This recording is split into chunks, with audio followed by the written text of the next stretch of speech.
We had a ton of forward momentum this episode. Marjorie and Tommen got married, and Cersei is coming to the realization that Marjorie is replacing her and taking everything she loves. Power, the crown, the love of the people, and her son. The irritation just rolled off of her in waves when the crowd was cheering for Queen Marjorie. And hey, look, a wedding and nobody died. I did not expect to see Tommen and Marjorie consummate their marriage. The actress that plays Marjorie was kind of outspoken about how uncomfortable she was with the whole seducing a child. I guess she got over it or was forced to. I'm sure somewhere down inside Marjorie cares for Tommen, but rolling over and going into let's talk about your mother so I can manipulate you and get rid of her was a bit cold. Marjorie is going to have Tommen wrapped around her finger, and that means it's dangerous territory for Cersei. And Cersei is understanding this, especially when she talks with Tommen and he's pushing her to move back to Casterly Rock. This leads Cersei to meeting with Marjorie, where Marjorie absolutely shuts her down and burns her repeatedly. Everything she was saying,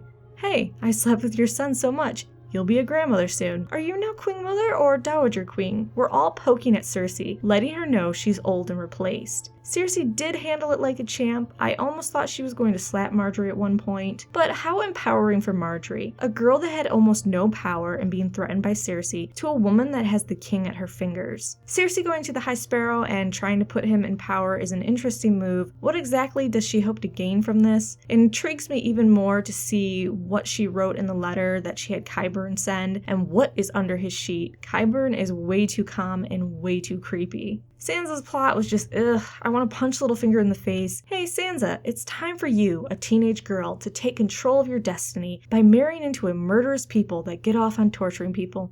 Good luck. Don't worry, you got this. Sansa is making a lot of progress in playing the game though. Her stare down of Roose and then her curtsy afterwards was a powerful example of her getting smarter and colder. I do not believe for a second Ramsay was being truthful when he told Littlefinger he would never hurt her. A chilling line when you also think about how Joffrey told her the same thing. It's Joffrey 2.0, except quite possibly even more sadistic. I'm praying this wedding doesn't go through and Brienne and Podrick get Sansa out of there, which then would be perfect if Stannis shows up. We get the Boltons kicked out, Sansa rescued, and Brienne trying to avenge Renly.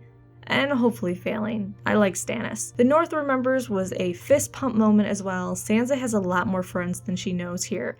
And hey, maybe that's all part of Littlefinger's plan. Step 1, marry Sansa to Ramsay. Step 2, Ramsay goes apeshit on her and starts hurting her. Step 3, Northerners rebel. Podrick and Brienne's story about Renly was well placed. We want to know more about why she's so loyal to him, even after his death, especially if this woman is still holding a vendetta against Stannis. More Podrick backstory is also welcomed, but makes me worried that they're trying to get us attached to him just to kill him soon. Maybe I'm just jaded from the whole Walking Dead and their backstory equaling soon to die storylines. Arya is being her normal, impatient, marvelous self. I really want to see her beat the snot out of that girl who kept harassing her. Arya throwing her belongings into the water was good until the sword part and the broken down look on her face. It was so sad. I wonder if she's going to get caught keeping the sword and if something is going to happen to her because of it, such as being punished or the sword taken. It's the last thing she has that reminds her of her family. Of course she doesn't want to part with it. Tyrion and Varys, the odd couple. Tyrion is literally a spoiled child screaming, "Are we there yet? Are we there yet?" Poor Varys. It's a perfectly fine face. The horror PTSD was a nice touch for Tyrion. We want to see how traumatized he is by everything that happened. Killing the woman he loved should leave scars on him. Glad to see Jorah again, and the irritation at the Daenerys look-alike. I'm surprised he wasn't trying to sleep with her. Maybe not excited that he captured Tyrion, but I am excited Jorah is heading back to Daenerys. Funny thing though, since Tyrion was already going to Daenerys anyways, but I guess Jorah didn't know that.